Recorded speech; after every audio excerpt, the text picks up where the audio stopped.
Better Sports, your home for all things sports. We're talking football, basketball, soccer, badminton, croquet, coin flipping, turtle racing, anything you can think of. All right. My name is Miles. And wrestling. And wrestling too. Wrestling, of course, wrestling. It's a sport. It's real. I have a very good friend here, David. We are about to get into our topic of the day. We're on football. I mentioned all those sports. We're talking football today. Okay. We are going to be getting into some buy lows and sell highs. David, what do you got? Well, in the next upcoming week, we're going to start with our buy highs. You're going to see a decrease in numbers in these three players that I got. Okay. You got Tyler Boyd. You're going to see automatically he's got a bad matchup coming up this week, so you're going to see a decrease in his number. So okay. Tyler Boyd, Jared. And this is hold on. Tyler Boyd is a buy high. Or no, sell high?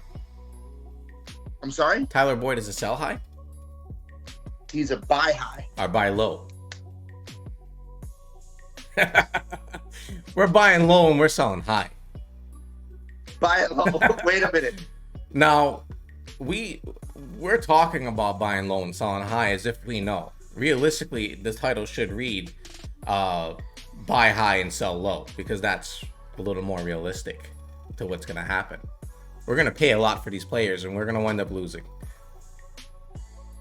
Absolutely. So you got Tyler Boyd, Jared Cook, and Trey Sermon. These are the ones you're going to see a decrease in numbers happening in the next week. Okay. So we can call that sell wherever they are, because Trey Sermon, I wouldn't call him high, but he can get lower.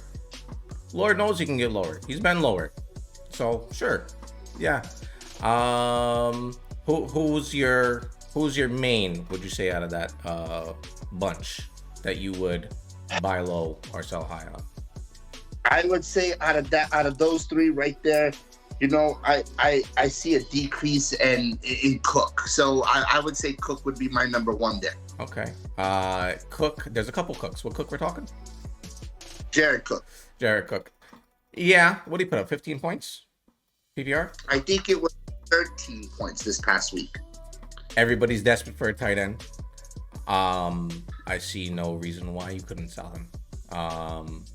But I will be honest, this week, we're talking week 5. There's a couple names on the wire that they could probably look at. A Dalton Schultz, available in a bunch of leagues. You got Uzomah, who blew up. CJ Uzomah for the Bengals. Everybody talks about the shortage of running backs, and everybody's worried about running backs. I think people need to be more worried about the tight end position. It's thin. I don't think it's crazy thin. There. Running back and tight end has been so thin. It's been disgusting.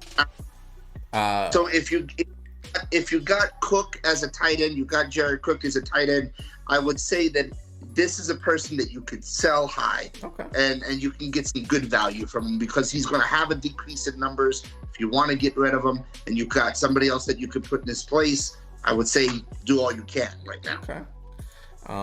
Me personally, if I was to think of a sell high, and this is going to be counterintuitive because I own this man in almost every league that I'm in, that would be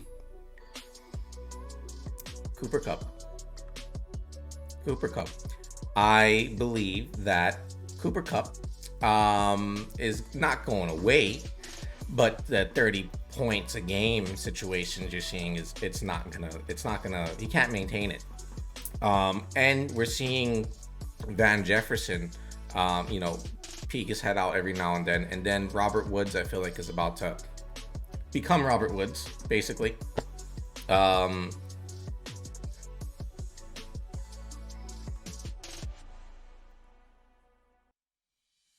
With such a high first, second, and third week, coming in. I don't think that anybody's going to afford to get rid of him and put anybody else in his position. Like you said, if you are going to sell him, you're going to sell him high, but I don't know how much well you can get to Cooper. Here's the thing. He had one bad game. We can't discount him on one bad game. And anybody coming to me with a trade offer trying to sneak in and say, oh, he's a bust or whatever, I'm gonna fucking shut that shit down right away. Yes, he had one bad, not even like a terrible game compared to his standards. Yeah, like 11 or 12 points. You can argue that he had one bad game, and that don't mean much. If you got this guy, it's my belief that he's gonna have a similar game. I think maybe he'll put up like 18 to 20, which isn't bad. But the air that you're breathing rare air with Cooper Kupp. You can get somebody really good if you like take the shot now while it's still legit. He comes back next week or this week, week 5, and puts up 20 points.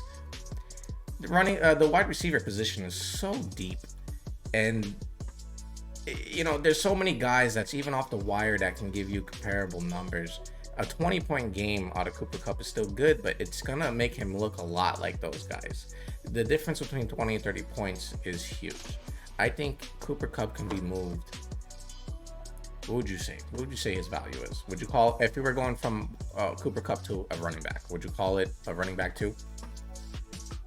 I would call it a running back 2, but the value on Cooper Kupp right now to me is just too high.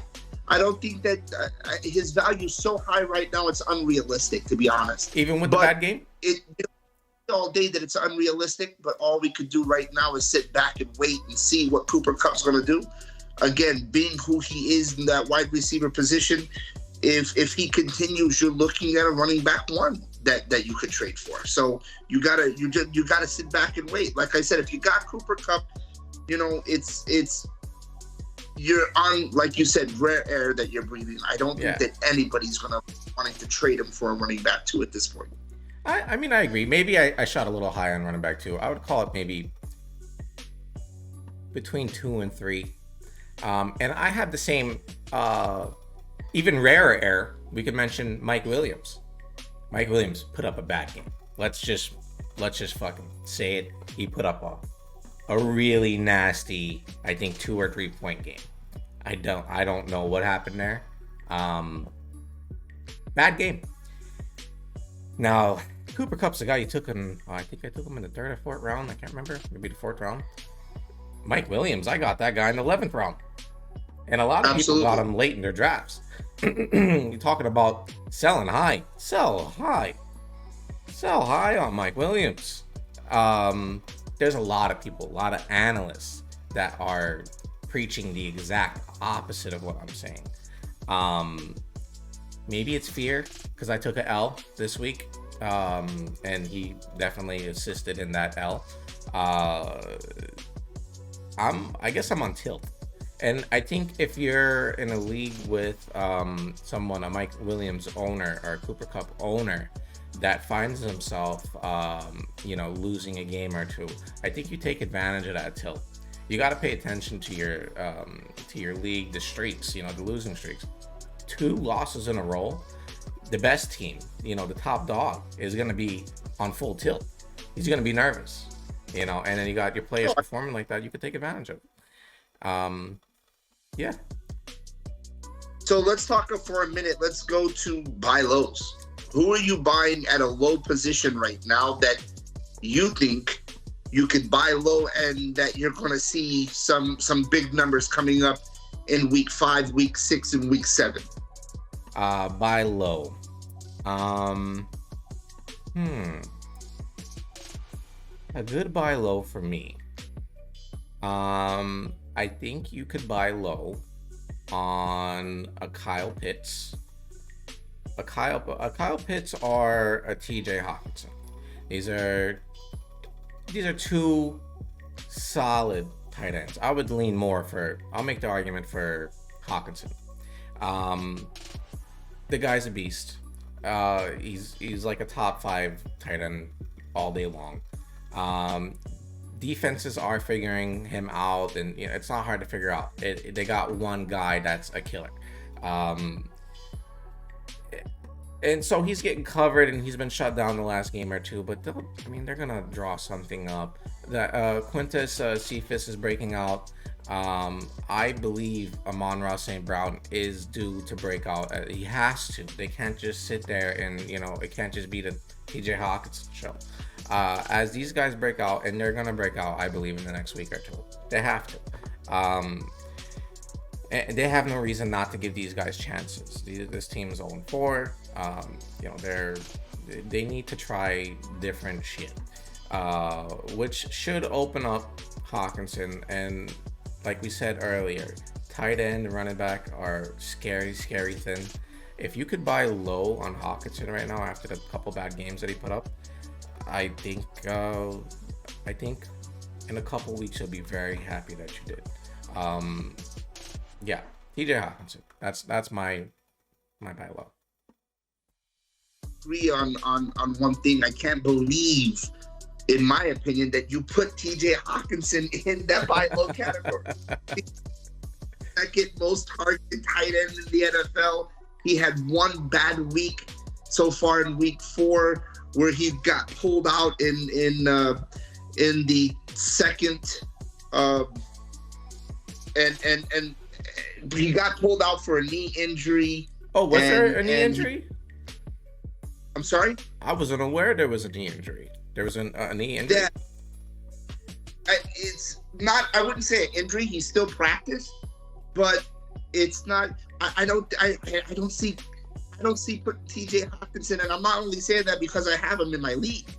I just don't see how you could put TJ Hawkinson in a buy low situation right now. I'll tell you exactly how. I put him in that because I want to buy him low from you. That's what I figured, my friend. All right, you foiled my plan. One that, in my opinion, my number one, where you're going to see huge numbers coming up in week 5, 6, and 7 from Alvin Kamara. I think Alvin Kamara has had some bad numbers. He had some bad numbers in week 1, 2. Yeah, and I think he had some bad numbers. He didn't perform the way he was supposed to over there in New Orleans. They got a new quarterback. The chemistry's not there. Who the hell knows who New Orleans is? It's like such a flip the coin. I saw a graphic on I think it was one of the New Orleans Saints games. It was Dr. Jameis and Mr. Winston. Dr. Jekyll, Mr. Hyde. Flip a coin. You don't know who they're gonna be. Yeah. It's ridiculous. And you don't know, but that's why I think that you can buy Alvin Kamara. You can buy him low because he's put up such horrible numbers. I agree. But I know that he's better than that. I know that he's gonna, in the weeks to come, once they get into that rhythm, and figure out who they are a little bit. When they get into that rhythm, you could see in this past game that they got into that rhythm for a little bit right at their third and fourth quarter. But I think Alvin Kamara would be the guy that you would want to buy low, and then see him progress. You're going to see some good numbers come from him, in my opinion. Quick question: what would you? Who do you have on your roster that you would trade for Alvin Kamara?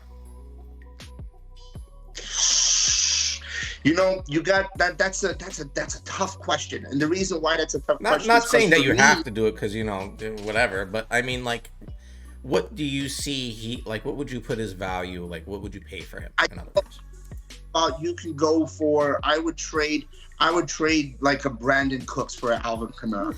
I would take Cooks and put him in a trade with him, and put and switch those two out, because I think that he's going to be. I think he's either at that level or even better. Okay, I mean, Brandon Cooks, though. How about a running back?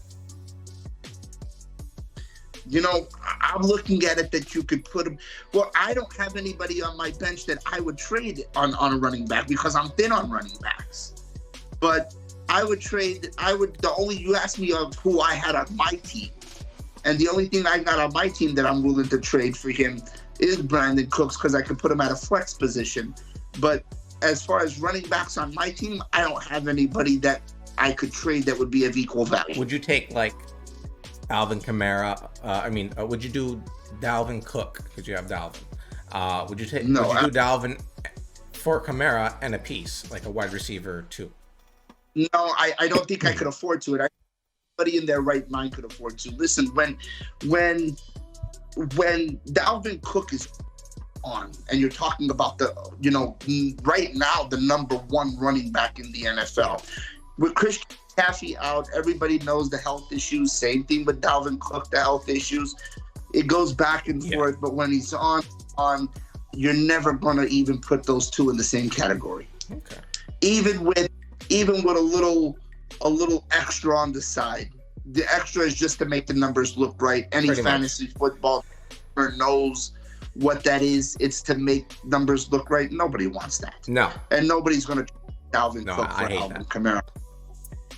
Okay. Do you have anybody else?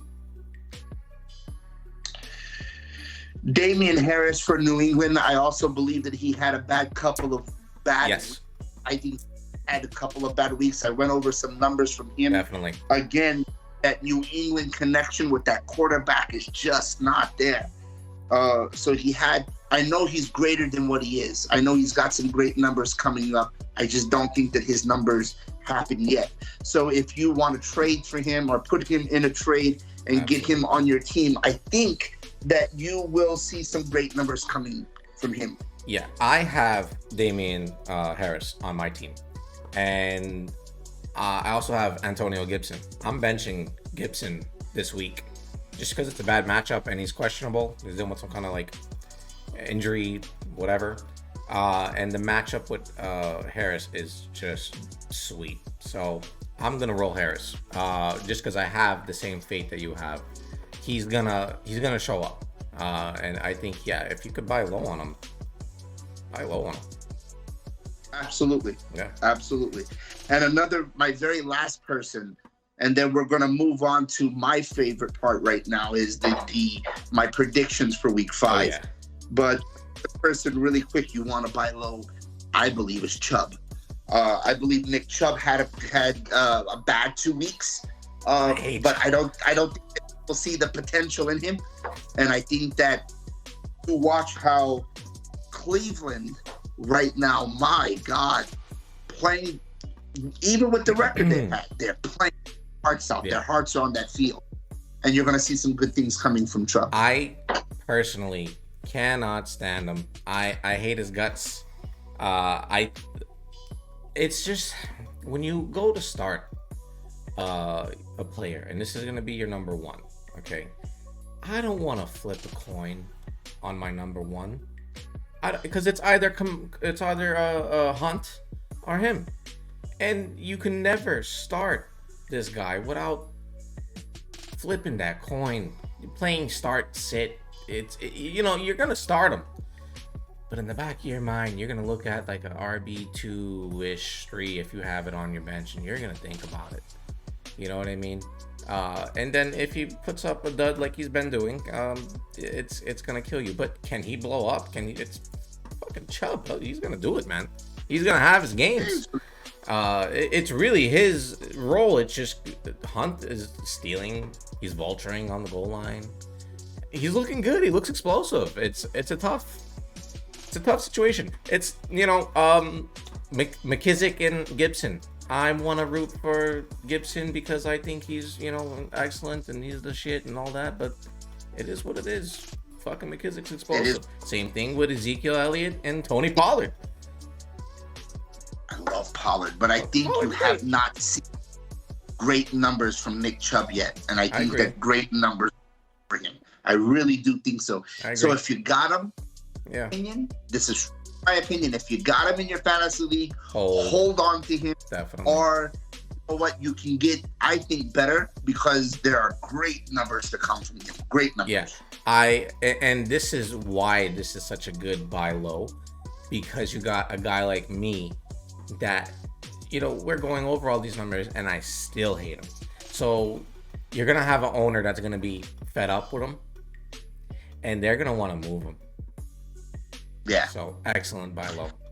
Excellent. especially if you got some of those some of those fantasy owners who have went 0-4 right now, or have went Panic mode. 1 and if you got that losing streak, you're looking to make moves.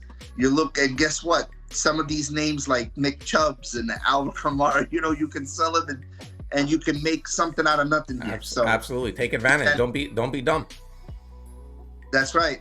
You got to make moves. You can't remember only 6 in a 12-man league. Only 6 players make it to the playoffs, and you want to be that top 6, because when you're in that bottom, you're gonna be watching the rest of us from your living room. Mm-hmm. Yep, the boys are gonna be talking in the chat, and you're gonna have nothing to do with it because you're out. That's what we don't listen you to held that noise. and you didn't make a move. So that's right. So let's move on to the predictions. Let's move on. Okay. Okay. Boom. We're at the best bets. Oh yeah, baby. We got transitions. Best bets for week 5. I'm gonna go ahead and run with it. I'll get started with what I like. Let's see. Well, game 1. This is, I guess we'll do this in order of good, better, and best. I'll put this on good. And it hurts my heart to talk about my Lions this way, but it is what it is. Stop laughing. Stop it. Stop it. I love my Lions, but they're not gonna win this game. 7.5. The Vikings are pissed. They're gonna blow the doors off of these guys. There's not a lot to say. Lions, even if they do good in this game, if you find Lions doing good at halftime, slam second half Vikings, because they'll find a way to lose. And maybe it's just because whenever I bet the Lions all the time because I love the Lions. Maybe me taking the Vikings so hard will make them win.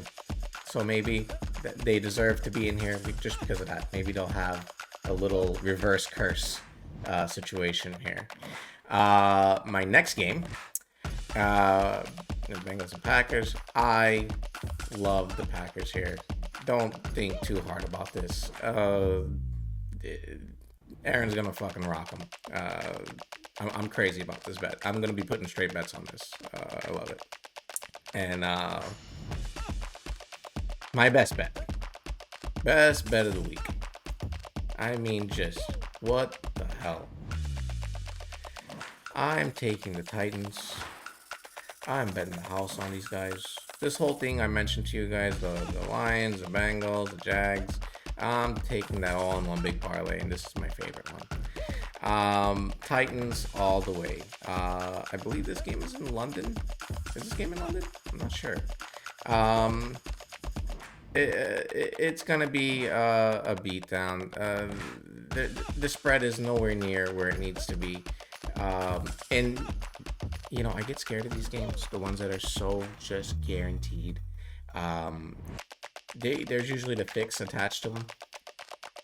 There's got to be a fix here. It's too easy. Actually, it's so easy it scares me.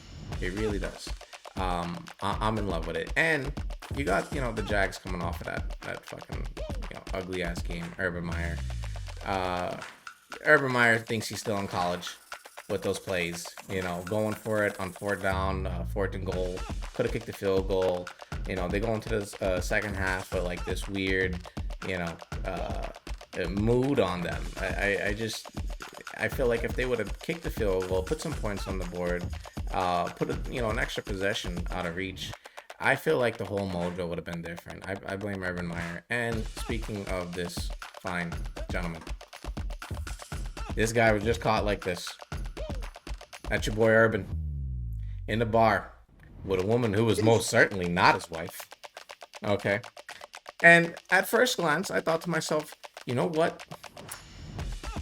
Urban Meyer, he's blowing off the steam. He's going to come back strong. Yeah. My boy likes to party. Guess what? Pay attention. Look a little closer to his arm. That man is blocking any kind of contact. with the forearm there. This man is not scoring on the field. He's not scoring off the field. Give me the Titans. Okay? That's it. What am I going to say? Hey, I like it. All right. And those are my best bets. David, what do you got? All right, so here's my best bets, my pick of the week. We're going to start off with your Atlanta Falcons against the New York Jets. Atlanta Falcons -3. I believe the Atlanta Falcons are playing overseas. They're going over the pond this week. I believe they're playing in London, England. It is not a great thing being an Atlanta Falcons fan. You can see my hat. You know that I'm an Atlanta Falcons fan. But again, the New York Jets are the New York Jets. I mean, I could put a high school football team to play them and win. So even with bad offense and defense, just like Atlanta Falcons has, I still have to go with the Atlanta Falcons. That would be one of my picks this week. So I'm going to go with Falcons -3 overseas. Atlanta has been to London many times. They show that they proved well every time they go over there. But, again, it's Atlanta. So Okay. My second pick of the week is going to be the New England Patriots against Houston Texans. Boom. New England minus my pick, New England. I am taking New England Patriots. I just see it going well. I like the game. I'm gonna give up the 9 points. I'm going New England all the way. Yeah, I just can't see. I don't know. Watching them play Tampa the way they played them, I can't see them, just falling off and not being able to handle the Texans here. I agree. I actually love that bet. I'll be putting something on that one. I'm definitely going to put that into my parlay. Yeah, definitely. I mean, I'm going to put. I like it. My lock of the week. Get ready. Drum roll, please. Bad drum roll. Go ahead. is your Kansas City Chiefs against your Buffalo Bills. Buffalo giving up -3 over 56 compared to Yahoo. That's going to be your shootout. Look for this game to go over 56 points. I think you see Mahomes busting it in the fantasy league. I'm giving him a fearless projection of 100 yards, 4 touchdowns. So get ready, because I think Kansas City is going to be ridiculous. That is definitely going to be my lock. What do you think? I like it. I'm a little scared of the game. I'm scared. I'm gonna stay away from it. If I was to lean, if I was to put a bet on anything, it would be the over. It would be the over. I would lean Chiefs if I had to pick a team. But they're two good teams. But I mean, Chiefs should get it done. They gotta start, pulling away. They gotta start going. You know what I mean? I like the bet. I absolutely do. Okay. Now I'd like to get into some takeaways. What the boys seen in week 4. This is just kind of, what we saw, what we gathered, what we learned during this whole situation. I want to talk for a second about the New England Patriots versus the Tampa Bay Bucks. The whole Adele Hello situation. Commercial was fantastic. Did you see the promo? What? Stop. You didn't see the promo? Oh God, I wish I had that clip ready to go. Oh man, I'm gonna show you after this. You're gonna love it. They played Adele in like a slow motion clip showing Belichick looking at Brady coming back to Gillette. They made it like a whole thing. It was pretty cheesy, but it was funny. I loved it. Hug Tom Brady at Gillette Stadium, bringing his boy back. Did you see the way they hugged at the end of the game? There's a lot to talk about in this game. There's a lot of things I want to brush up on. So anyways, oh yeah, that was like he didn't even look at him. He just did this, and then he darted. So anyways, I have some serious reservations and thoughts on this game. I have real takeaways. Watching that game, I saw Brady throw passes 20, 30 yards over his receivers' heads. This guy's been playing football forever, okay? It's not even like an option. Muscle memory, it just, you can't throw that high over your guys. He was missing so badly. It was suspicious. And I mean, we all talk about fixes in games. This was like a very obvious. He did not want to. It's like he didn't want to make these passes. It's like he didn't want to blow them out the water, or he wasn't allowed to. I'm gonna go with the latter. I don't think he was allowed to. We all have what we could say about Tom Brady and Gillette Stadium, and you know, you gotta be unhuman not to have that connection with the fans and the staff in Gillette Stadium. So do I think that he shanked a couple of throws and he threw them over? Sure, I do. Absolutely. Yeah. I don't think he wanted to beat them as badly as he could have. Here's the thing. It's deeper than that. It's deeper than that, and I'm going to break it down. There's blackmail.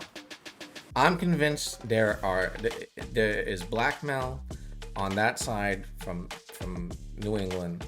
They have photos. They got pictures of Tom Brady in a dress. That Tom Brady just does not. He's not ready for that right now. Yeah. Yes, I am. As a matter of fact, I am.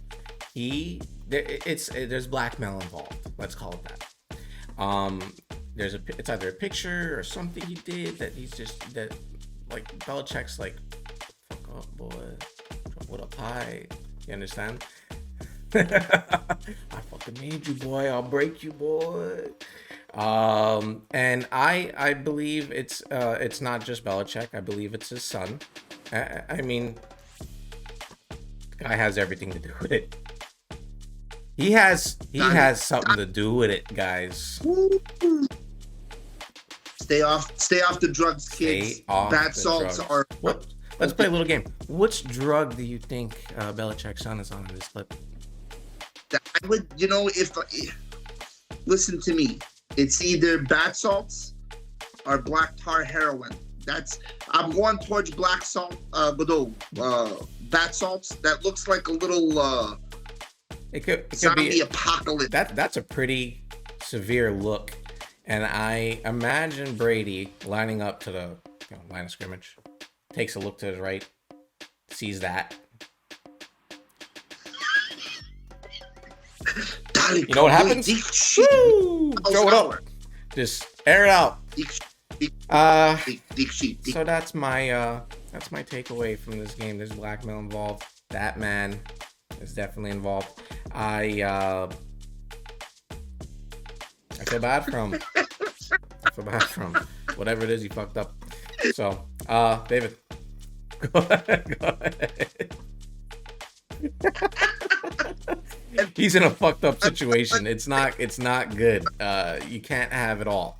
You can't be Tom Brady and not have a downside. There's something left over. So, at least once a year in Gillette Stadium, Brady's gonna have to air it out. Boom. Absolutely. Again, everybody, like you said, they have their, maybe it was a connection, maybe it was this, but with the damning evidence that you just put up.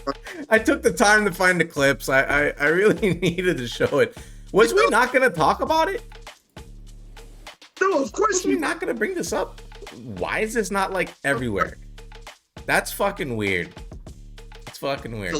So ladies, on your screen right now, this is the look of the week.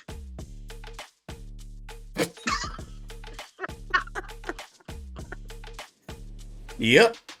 That's it. I'll fucking air it out on that. Leave me alone. This man's waiting for me in the parking lot. Sitting outside the car. He's in the back seat. Waiting for him to start the car. I don't like it. Whew. Go ahead. Any takeaways, Dave? I seen you taking a shot at the face. No, sir. No, sir. For this week, as far as the games go, I don't have any takeaways from this past week. Fair enough. Well then, it's about that time. It is about that time. It is gentlemen. about that time, gentleman. And the time that we are speaking of is The midweek report. the midweek The cattle and the reports. wine mixer. Now, we have some catching up to do. This is a week 4 recap, We do. and the guys in our league have demanded to have a week 3 catch up. I think we can glance over it a bit. Just to be totally clear, this is our recap of our league. It's 12-team PPR, full PPR league, and we're just giving the updates. So we're going to go all the way back to week 3. We could go back to week 2. We just don't have the time to do so, but we're going to go back to week 3 and go with the highlights of the week. This is what you guys been waiting for, so this is what you're going to get. Got 3 recaps. Are you ready? Oh, I'm ready. So we're going to start off with the first game of the week. Chris PGA in week 3 that went against Anthony, the T-Bone Killer. The T-Bone Killer. We had a little talk about this name. Pulled out that 128 to 124. Damn. Second game, you got my boy Fuzzy Fresh, 124 to Rocky Greensburg, 111. Okay. Rambo winning 147, who took our co-host here, Miles, down at 37. We ain't talking about that. We ain't talking about that. We're not- okay. And we're also going to touch up on the shit in the pants of the week of week 3 and week 4. So at the end of your week 3, we're going to go into that. Go ahead. So then you have Andrew at the winning against let's see, I think can you pull that up there, Miles? A bit difficult to pull up on the fly. Andrew and Mike Greensburg. I believe Mike Greensburg had that win that week. John, my brother, pulling out a win, 120 to Mark Duyo's 103. Okay. So John actually did a comeback because in week 2, John was the biggest shit in the pants. The biggest shit. Now, please explain to the people what this word that you just said even means. So the word shit in the pants is basically what happens when you shit the bed. Sa mai kares otan kulensa.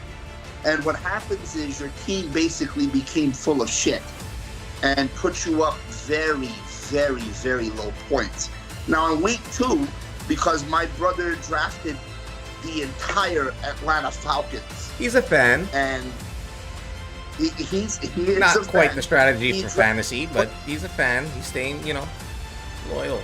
He drafted quarterback, wide receiver, tight end, and if he could have put the coach in there, he would have done that too. John, like 65 points what he saw in week 2. Don't hold me to that number. But in week 3, he came back. So he is now, not only did he come back from being the shit in the pants, he came back from being the comeback killer. Because now he did a comeback of 120 to 103 against Mark Duyos. So the week high, we are also giving away first place, second place, and high week in our league. And the high week goes to Mike Greensburg of 181 points. So Mike Greensburg still has that trophy at week 3 of 181. Is it 181? 181, yeah, 181. Yeah. Let's see. Who was the shit in the pants this week? In week 3? Mark Duyos with 103. Now, here's the thing. I love Mark. He's a knight. This guy's a fucking gentleman. He's a very, very cool cat. One of the few guys in the league you can actually get into trade negotiations with. If you guys are ever in a league and you don't have the ability to negotiate because people don't even answer their phone, they're not active, they're dead owners, it's the worst thing in the world. You call Mark, Mark answers. We like Mark. Mark's a good guy. Absolutely. So I'm going to go ahead and take this. I'm going to take this. I'm taking it from Mark. I'm not letting Mark take it. Because if you look deeper, okay? Look deeper. I had this, I came into this week 2-0. And if I didn't get Q, I would have won. And my story is, it needs to be told. It's a cautionary tale. I had, whatever my lineup was, but at QB, I had Kirk Cousins sitting there. And at 12:55 p.m., I got cute. And I decided to play Justin Fields.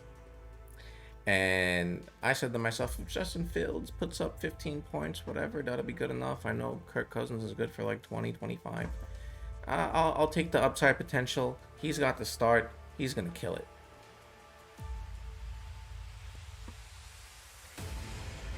No, I wound up losing by like 5 points. Yeah. 10 points. I would have won had I not got Q. So, the official shit in the pants, week 3. Mark, you owe me one.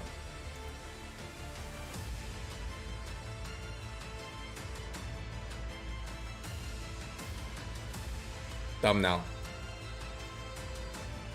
Yep.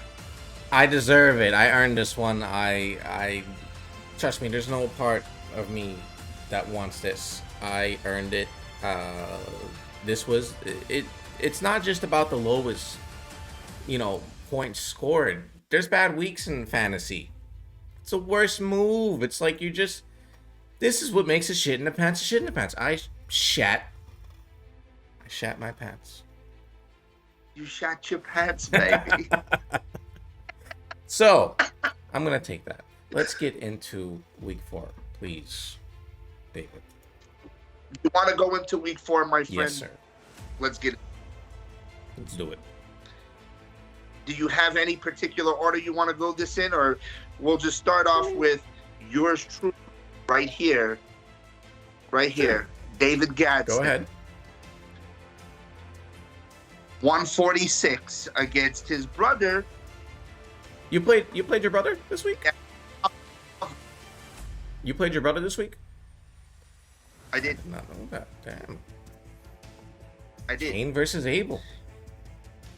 I played him just as ruthless as I would play anybody else. Cold-blooded.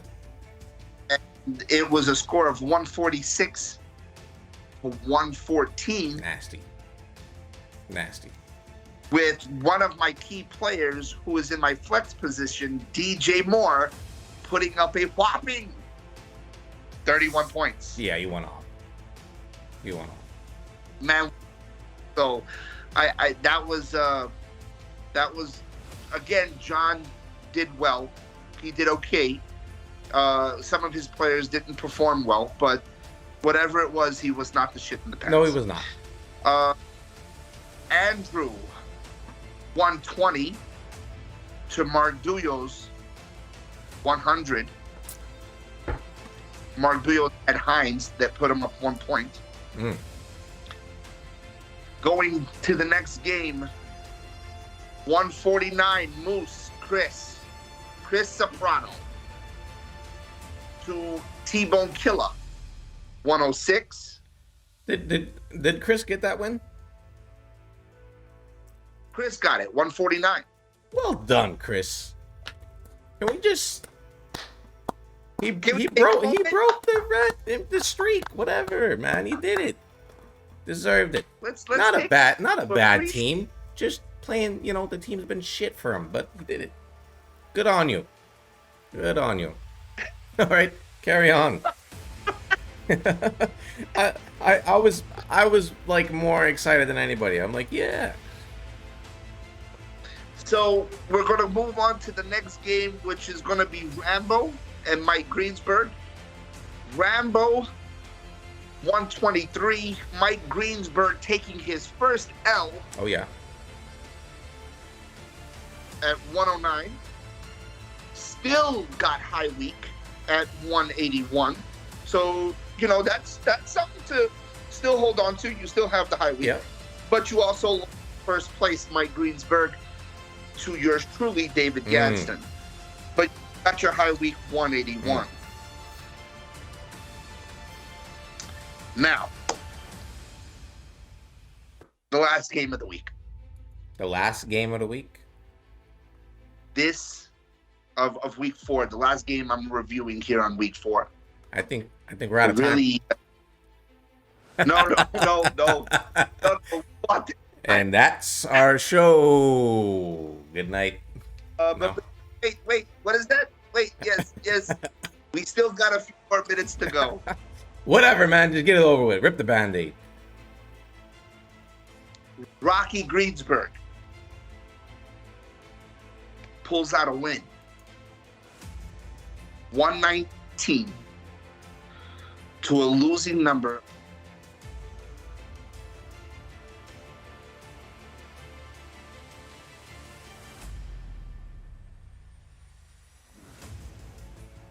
Right middle. 92 to your boy.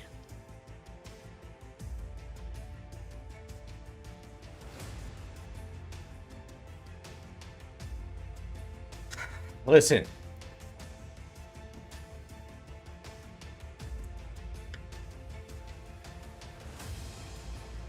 Listen. Say what you want. I'm consistent. Okay. I'm consistent. I'm keeping it up. Okay, and I'm owning it. I'm owning it. See these little guys here? Right there.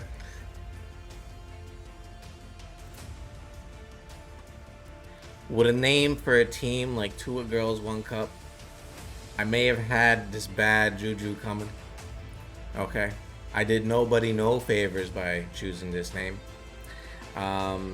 Anytime they play me, it's even just for a second, they're reminded of what transpired some 20 years ago. And here's the thing: week 3, I had my excuse. I got cute. I played Justin Fields. I lost. It was a bad deal. This week here, I got no excuse. Everybody just played bad. It was just one of those weeks. I don't know. I will tell you, I'm gonna come back stronger than ever. I'm now 2-2. Shit. But I need to win next week. I'm gonna win because I need to win. Because I have bye weeks coming up, and I'm scared. Scared? So I got to do better. There's no I for team. I'm scared. We're gonna keep going. There will be no week 3. If it happens again, the show's cut. We're done. Different answers. Well, guys, we appreciate you tuning in. Absolutely. We have we hope that as we go, we progress, and we gave a lot of information. The show was super long because we had a lot of things to cover. Hey guys, I want to thank you for tuning in. I'd like to thank the host of our league's midweek report, Mr. David. We're going to be doing regular uploads at least every Tuesday. Expect other shows in between. If you haven't already, you need to subscribe. Hit that bell and let us know what you think.